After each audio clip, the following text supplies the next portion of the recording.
Are you the superintendent of state schools? Yes. And you see that section entitled Conduct Expectations? Yes. Would you please, for the record, read that first sentence there? State schools personnel shall treat students, parents, contractors, volunteers, and members of the public with courtesy and respect. If you learned that a state school employee was not treating a student with courtesy and respect, would you have an issue with that? Yes. If you sat through this entire hearing, Mr. Yes. Do you think that ringing a bell in front of a student with intractable epilepsy and further stating that watch me send him into a seizure followed by laughing is respectful to generous?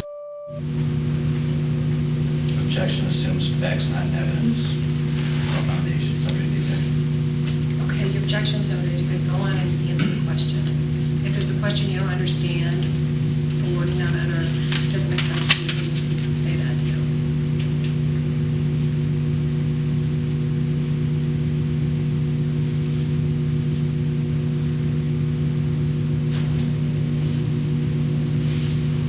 I just don't know that I would want to say that showed respect or lack of respect. Either way. Just stating to, in front of a severely disabled student that he's never going to walk, or implicating that he's never going to walk and saying that one shouldn't put that in the parent's head, is that respectful to the student? Objection. Relevance assumes facts, not evidence.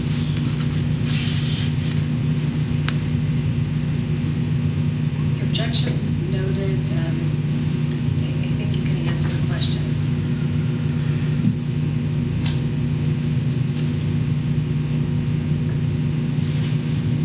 Guess if I could get a dictionary with the word respect.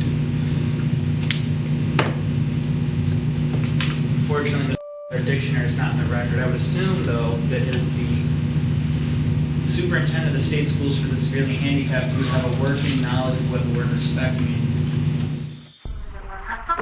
Hey, hands to yourself.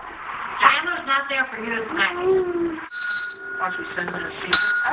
Yeah.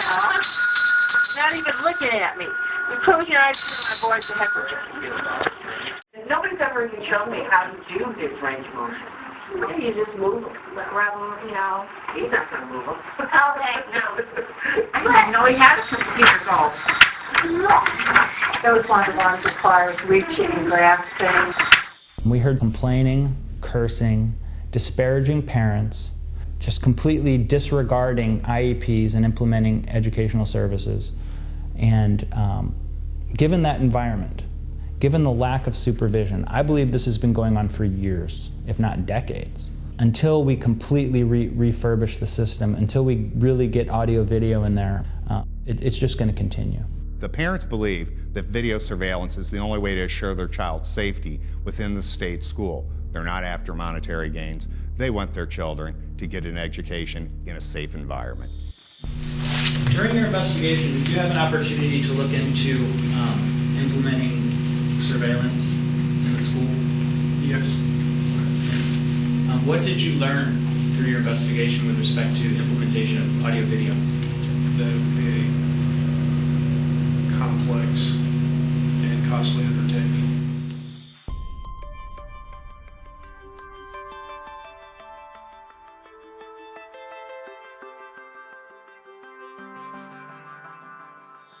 It will probably end up in federal court. And that's a shame, because that's just another waste of taxpayers' money. But, you know, they either put the cameras in or we'll go the rest of the way. It's frustrating, too, because you mentioned, well, a waste of taxpayers' money. You're wasting time. I mean, you're wasting time right now. What the state has done is, instead of doing these collectively, because they're all students at MAPA, though, they've strung it out to individual hearings, which means we spend 3 days in court per child. We have a superintendent paid by the state. We have an area supervisor paid by the state. We have multiple state staff. We have an attorney by the Attorney General paid by the state. We have the attorney's paralegal being paid by the state, and the 3 judges also being paid by the state. So this is probably costing taxpayers more to do the due process than it would to put a remedy in place, which what the parents have asked for are surveillance cameras. Keep in mind that this litigation that's going on, that there are fundamentally going to be 9 due process hearings most likely, but those are all going to lead to 9 separate federal lawsuits. So it's not simply what's going on in due process, but the litigation cost that the state is going to face in this case is going to be substantial. I would estimate at least in the hundreds of thousands, if not well exceeding that.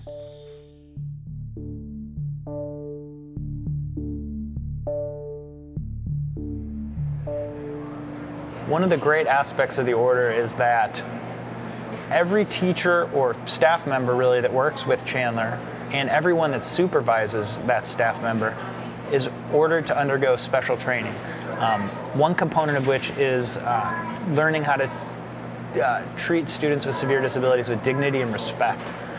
To me, that is exactly the sort of indictment we were looking for and the sort of direction that the school needs. Another aspect of the training is going to be learning how to allocate resources appropriately and learn how to implement these IEPs in accordance with law. The order was a 66-page indictment of this school as far as we're concerned. Essentially, the panel gave us everything we were asking for aside from the video and audio surveillance. And the way I read the opinion is we can't order cameras in a school because we just can't believe that any school could be so bad from a supervisory viewpoint that cameras should be necessary. If you're at the point where you need to be putting cameras and audio into a school, really we should reconsider whether this school should even be in existence. The order gave Chandler 2 years of a personal one-to-one aid so that he has one person dedicated to making sure that his education is being implemented and that he's safe. They gave him a year's worth of physical therapy and physical education, compensatory services, and just really, we could not be happier with this order.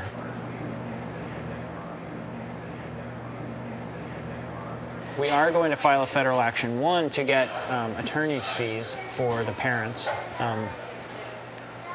Only the federal court can award that relief. We're also going to ask that the court close down the state schools and that these students who are really segregated amongst other severely disabled students be put back under the sort of democratic oversight of the school districts.